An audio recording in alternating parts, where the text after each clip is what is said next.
And you'll be able to buy either hydro or bush boat under the making. But the hydro will be stronger and more expensive. It'll be about $2.50 an ounce, so about $15 a gram.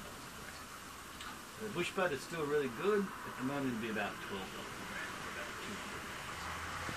And you'll also find some people selling these cookies, and the cookies normally sell for $5 each. How much is in one cookie, do you know? It varies.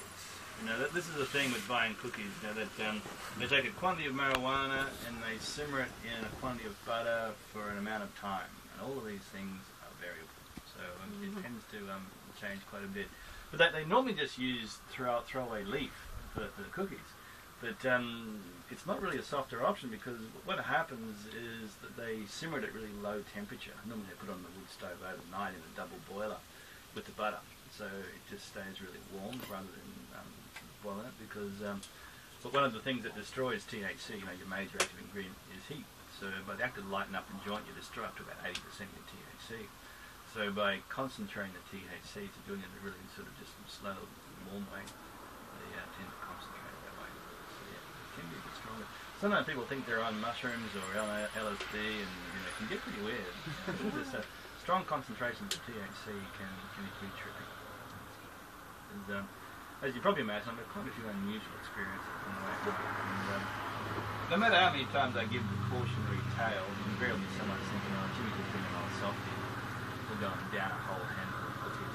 If you do this, the fabric of the universe will unravel. I had this lady do this to me a while ago, and she bought lots of these cookies, and she'd eaten 3 of them straight away.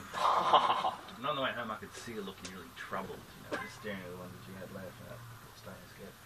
And of course she became convinced that these cookies were evil and she had to get rid of them.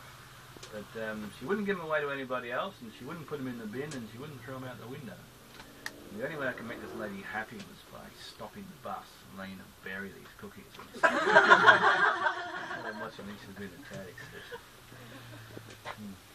Yeah, so now with the cookies too, I'd probably also advise you to get them off the older ladies rather than the young fellas. The older ladies seem to have a much better recipe and know what they're doing.